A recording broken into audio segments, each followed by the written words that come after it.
입시에 성공하는 방법은 두 가지거든요. 첫 번째 방법은 뭐냐면 목표를 높게 설정하고 너를 바꾸면 이건 대략 한 7% 정도 학생밖에 못해요. 나머지 93%의 학생의 특징이 뭐냐면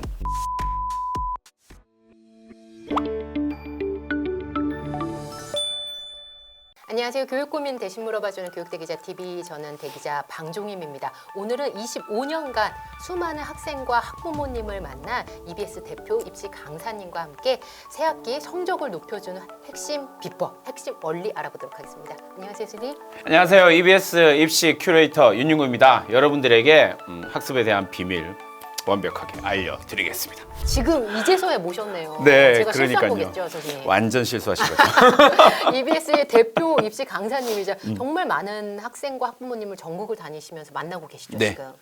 뭐 1년에 100회 정도 강의를 하는 것 같아요. 100회 조금 더 하는 것 같긴 한데 예. 어쨌든 뭐 무수히 많은 학생, 학부모님들 만나고 또 전국에 이제 100개 넘는 거의 200개 정도의 고등학교 학생부를 분석하고 대학 보내주고 뭐 네네. 이런 것들을 하고 있죠. 예, 3월에 딱 들어가면 수업 때 달라진 아이들이 눈에 보이실 것 같아요. 방학을 알차게 보내고 온 친구와 그렇지 않은 친구. 겨울 방학 때, 여름 방학 때 공부를 하는 학생과 공부를 하지 않는 학생의 가장 큰 차이점이 뭐냐면 밤낮이 바뀌었냐 안 바뀌었냐거든요. 오, 그러니까 네네. 공부를 안 하는 학생은 밤낮을 100% 바꿔서 와요. 그리고 공부를 하는 학생들은 밤낮을 안 바꾼 상태에서 공부를 하고 공부를 하려면 어쩔 수 없이 밤낮을 안 바꿀 수밖에 없으니까 네네. 그러니까 애들이 개학하고 딱 오면 네. 이제 잠에 취해 있는 애들은 이번 학기 때 완전히 성적이 바닥을 깔 애들이고 아, 그래요? 예, 예. 그리고 눈빛이 조금 살아있는 애들 아침 눈빛이 조금 살아있는 애들은 네네. 성적이 완전 급상승하는 애들이에요. 오히려 자칫 잘못 생각하면은 밤에 늦게까지 공부하고 와서 절대 불가능합니다. 불가능해요? 네, 왜냐하면 공부하지 않거든요. 밤에. 밤늦게 공부를 하겠다라고 하는 건 말도 안 되는 소리고 어. 더 중요한 이유는 우리나라에서 고등학생들이 치는 모든 시험은 아침에 시작해요. 그렇지. 그렇기 때문에 지가 야간형 인간이든 올빼미형이든 아무 상관없고요. 예, 아침에. 공부를 잘하려면 무조건 아침형 인간이 되어야만 해요. 근데 이제 아침형 인간이냐 올빼미 야간형 인간이냐는 습관의 문제인 거거든요. 그래서 내가 시험을 잘 치겠다라고 생각을 하는 한 무조건 아침형 인간이 되어야만 한다. 네. 근데 이제 이게 가장 중요한 시험이 수능으로 이야기를 하면 그렇죠. 8시 한 40분 정도에 이제 수능이 시작된다라고 입시. 생각하면 입실이 되고 이제 그 정도 된다라고 생각을 하면 우리 뇌가 잠에서 수면에서 깨서 정상적으로 100% 돌아가는 데까지 2시간 걸리거든요. 그럼 6시 40분이네요. 네네. 무조건 6시 40분에 일어나는 패턴이 완벽하게 갖춰져 있어야 돼요. 어. 그래야만 1교시 들어갈 때 국어 영역 들어갔을 때 뇌가 100%인 상태, 완전한 상태인 거예요. 아니면 조금 흐리멍텅한 상태에서 이제 국어 들어가서 이러다가 이제 끝났군 이러면서 이제 이번 생은 안 돼 뭐 이런 이야기하고 끝나버리니까 네네. 실제로는 고등학교, 중학교, 고등학교에서부터 제일 중요한 습관 가운데 하나는 무조건 6시 반, 6시 40분에는 일어난다. 아침형 인간이 네네. 돼야 된다. 돼야 된다. 왜냐하면 시험은 모두 다 아침형. 그렇죠. 자칫 생각하면은 부모님 입장에서는 아이들이 학교에서 있는 모습을 못 보시기 때문에 밤에 어느 정도 늦게까지 하면 우리 아이 공부 잘하는 네. 거 아니야? 절대 안 되죠. 이렇게 네. 생각하시잖아요. 그러니까 새벽까지 공부하는 애들의 특징이 뭐냐면 학교 와서 자요. 학교 와서 자죠. 네네. 그리고 난 다음에 시험 때도 자요. 시험 때도 자요. 계속 시험 자네요. 이 아이가 공부를 시작하는 시간은 무조건 8시, 7시 40분, 네네. 8시 무조건. 그러니까 늦어도. 6시 40분에는 무조건 일어나고 늦어도 8시에는 이제 준비된 상태에서 공부를 시작하는 거죠. 그래서 제가 제일 좋아하는 표현 가운데 하나는 세븐일레븐.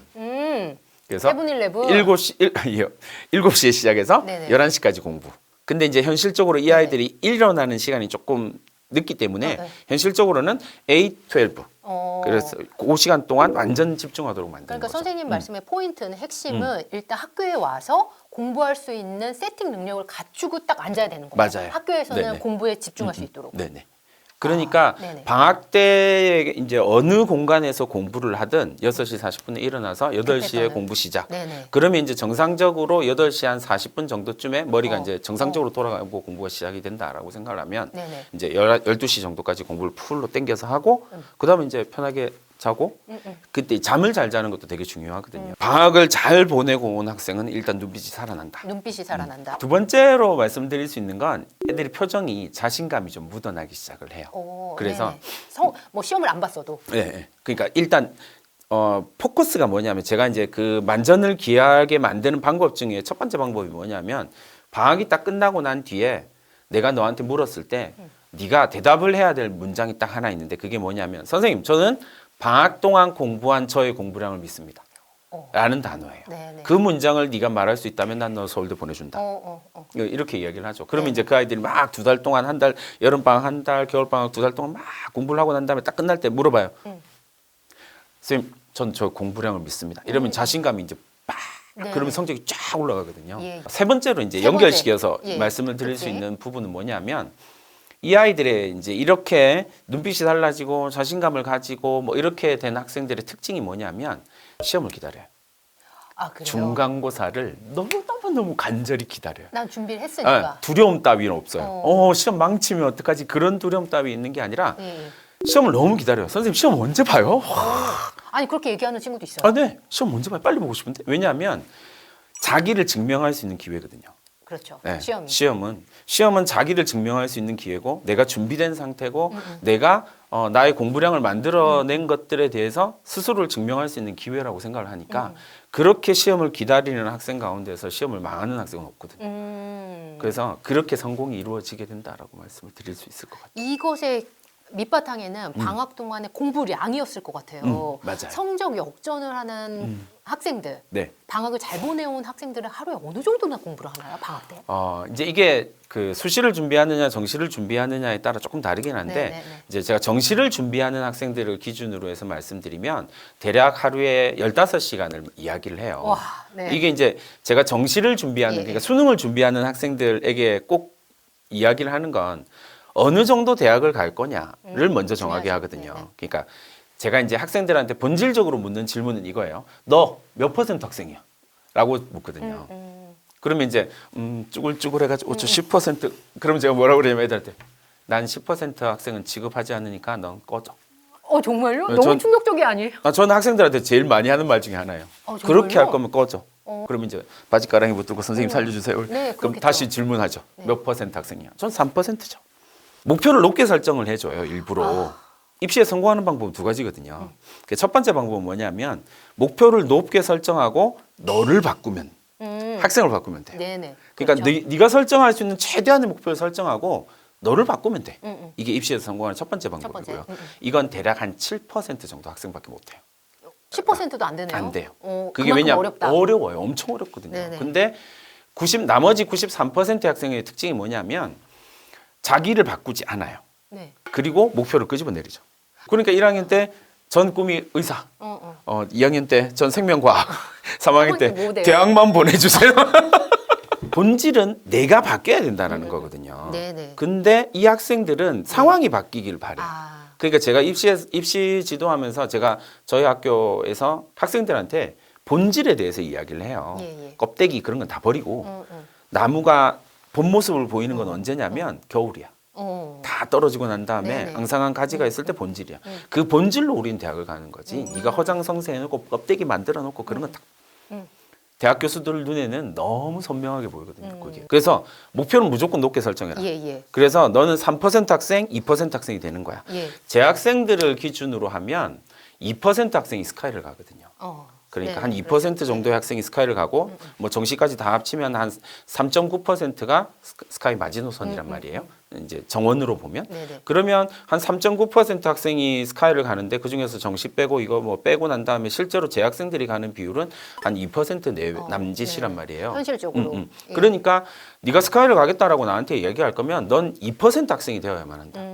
그러면 2% 학생의 특징이 뭔지 한번 생각해봐라고 이야기를 하면 그때부터 이제 골똘히 고민을 하기 시작하죠. 그렇죠. 그러면 공부량이 조금씩 달라지기 시작해요. 내가 달라져야 네네. 되는 수밖에 없구나라는 맞아요. 생각을 근데 하게 그게 돼요. 아니면 넌 예. 갈 수 없으니까. 그게 지금 어떤 상태보다 목표를 어떻게 설정하는 이게 훨씬 더 중요하다고 맞아요. 생각하시는 거예요? 그래야 집중도가 생겨요. 대부분 학부모님들이 착각하는 게 뭐냐면 예. 열심히 공부하면 성적이 오를 거라고 생각해요. 그렇죠. 네네. 택도 없는 소리예요. 어. 그게 아니에요. 네네. 왜냐하면 성적을 결정짓는 건 집중도의 문제거든요. 학생들이 열심히 공부한다라고 이야기를 할 때의 특징이 뭐냐면 이 시간 빼고 막 어떤 특정한 시간들이 정해져 있는 게 아니라 자기가 쓸 수 있는 시간 내에서 막 최대한 끌어당겨 가지고 애써 막 노력을 하는 거예요.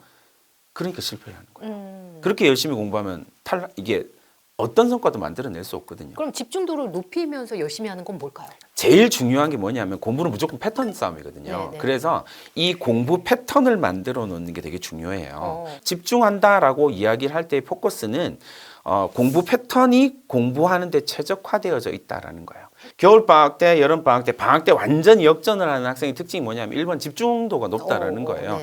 네네. 이 집중도 근데 이제 이렇게 이야기를 하고 나면 제일 많이 듣는 말이 뭐냐면 네. 쌤 저희 아이는 짧아요. 집중력이 없어요. 막 네. 이렇게 이야기를 하는데 30분 만에 나와요. 이게 뭐가 문제냐면 집중력이 없는 사람은 없어요. 절대로 존재할 수가 없거든요. 네네. 능력이 문제이기 때문에 스킬이에요. 음, 그러니까 연습을 통해서만 만들어지는 능력이에요. 네. 집중은. 네, 그러니까 집중력이 높은 사람의 특징은 뭐냐면 집중을 하기 위한 연습을 많이 한 사람이고 공부 잘하는 애들. 예, 집중도가 낮은 아이들의 특징은 뭐냐면 집중력이 재능이라고 생각하는 거예요. 아, 나한테는 그런 집중력이 없어. 막 이렇게 생각을 하는 거예요. 어, 그러니까 이번 생은 안 돼. 실패하는 거예요. 이건 연습의 문제이거든요. 네네. 그러니까 집중력을 연습해야 된다라는 사실을 인지를 해야만 해요. 네네. 그래서 예를 들면 30분 만에 막 이렇게 기어 나오는 애들 있잖아요. 공부 안 하고. 그런 애들은 처음에 30분, 그다음에 40분. 일주일 동안 40분 공부하고 그다음에 일주일 동안 50분 공부하는 연습을 자꾸 시키셔야 돼요. 조금씩. 그러니까 그런 집중 연습을 시키시는 과정이 필요해요. 그러면 집중력이 생기거든요. 이거는 반복 훈련을 통해서 만들어지는 건데 네네. 방학 때 역전을 하는 학생의 특징이 뭐냐면 이런 집중도가 높은 학생인데 이 집중도가 높기 위해서 이제 두 번째 특징이 나와야 돼요. 네네. 그게 뭐냐면 이제 뇌과학과 관련된 이야기인데 우리 뇌는 도대체 공부를 어떻게 하지? 우리 뇌는 시냅스 내지는 뉴런이라고 하는 영역이 이제 정보를 이렇게 막 교환한단 말이에요. 근데 이 정보를 교환하는 뉴런과 뉴런이 시냅스를 형성해서 정보를 교환하는 상태를 이제 신경망이라고 이야기를 하는데 되게 단순하게 생각하면 공부하는 신경망이 형성되어야 공부를 할 수 있게 돼요. 아, 네. 그러니까 공부를 못하는 학생과 공부를 잘하는 학생의 가장 궁극적인 뇌 상태의 특징이 네네. 뭐냐면 네.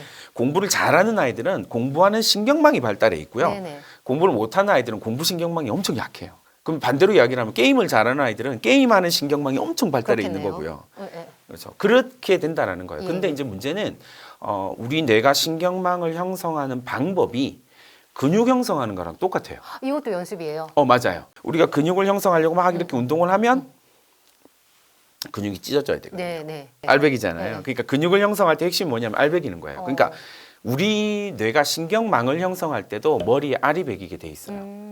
신경망을 형성한다는 신호인 거죠. 그때 이제 어떤 느낌이냐면 찌릿찌릿하고 막 이제 머리에 열 올라오고 막 힘들기도 하고.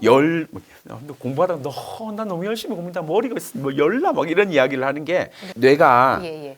정보를 막 빨리 돌아가면 뇌에 혈액이 많이 공급되거든요. 산소를 줘야 되니까. 그러면 어쩔 수 없이 열이 날 수밖에 없어요. 그러면 이제 신경망이 조금 형성되기 시작하는데 이 아이들은 그때 타임에 쉬어버려요.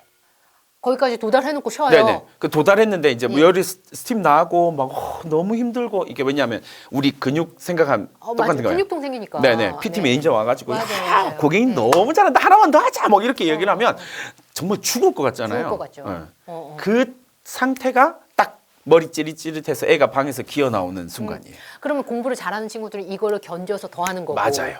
그렇지 않은 친구는 여기까지 못 도달하고 거기서 멈추니까 근육이 안 되는 네. 거예요. 그러니까 쉬고 나니까 다시 뇌가 원상태로 돌아가고 도로아미타불. 네. 성적 역전하는 친구들은 이거를 방학 동안에 버티는 견딘 거예요. 친구고, 네네. 맞아요. 그리고 최상위권까지 가는 친구들은 그러니까 근육이 있기 때문에 더 열심히 하잖아요. 맞아요. 그 다음에 또 비밀이 하나 더 있는데 뭘까요? 그게 뭐냐면 이렇게 신경망을 한번 형성하잖아요. 그러면 우리 뇌는 이 신경망을 돌리는 데는 에너지를 조금만 써요. 이게 이제 인지적 구두쇠 뭐 이런 거 네? 네네. 있어서 우리 뇌는 우리가 한번 형성한 신경망을 돌릴 때는 에너지를 극소로 쓰거든요. 그러니까 이 아이들은 공부하는 신경망을 만들어 놓은 아이들은 공부하는 게 덜 힘들어요. 그래서 더 그러니까 더 오래 할 수 있는 거죠. 그러니까 전교 1등이랑 전교 꼴찌랑 아니면 전교 중간쯤 하는 애들이랑 공부량이 차이가 나는 이유가 뭐냐면 공부 중간쯤 하고 있는 학생들은 공부를 하는 게 너무 고통스러운 거예요. 왜 고통스러우냐면 신경망을 형성해야 되거든요. 그러니까 이 아이들은 신경망을 형성하는 데 에너지를 다 쓰고 실질적인 공부를 못 하는 거예요. 그런데 어떤 친구들은 그 시간에 버티는 친구도 있고 원래 잘하는 친구도 있겠지만 원래는 한 중위권 그렇게 두드러지지 않다가 그걸 이겨내는 친구와 포기하는 친구도 있을 거잖아요. 네네, 맞아요. 이 마인드는 뭐에서 차이가 있을까요, 선생님? 그건 여러 가지 이유들이 좀 있어요. 네네. 근데 가장 큰 건 이제 가정 배경이 되겠죠. 네. 근데 제가 가정 배경을 바꿀 수는 없잖아요. 그렇죠. 그러니까 이 아이한테 동기부여를 되게 많이 해주는 거예요. 동기부여를 많이 해주고 제가 학생들한테 꺼져라는 말도 되게 많이 하는데 두 번째 많이 하는 말이 뭐냐면 너 할 수 있어. 선생님 믿고 따라와. 거기서 버티기만 하면 돼. 선생님 꺼져 있는데 진짜 가는 친구는 없어요. 없어요? 없어요. 그럼 거기서 빠이빠이 해야 될 것 같아요. 네네. 그 친구는 그걸 극복할 능력이 맞아요. 없으니까. 맞아요. 4등급이나 5등급 학생들한테 상담을 하면서 이런 이야기를 많이 하죠. 1등급 받고 4% 학생들은 지금 저 100m 달리기 하는데 90m까지 달리는 상태고 넌 지금 출발선에 서 있어. 너랑 똑같은 속도로 가면 넌 무조건 져. 그러니까 넌 최소한 얘들보다 5배, 6배 공부를 해야 돼. 네. 라고 이야기를 하죠. 그걸 끄집어내는 게 중요한 거죠. 이만큼 힘든 거죠. 그리고 절대 쉽게 안 된다고. 제가 만나는 학부모, 부모님들은 대부분 다 부모세요. 그래서 저는 부모를 만나고 싶지 않거든요. 저는 학부모로만 만나기를 원하는데 자꾸 저한테 부모로 오세요. 그러니까 저한테 와서 상담하실 때 자꾸 울어요.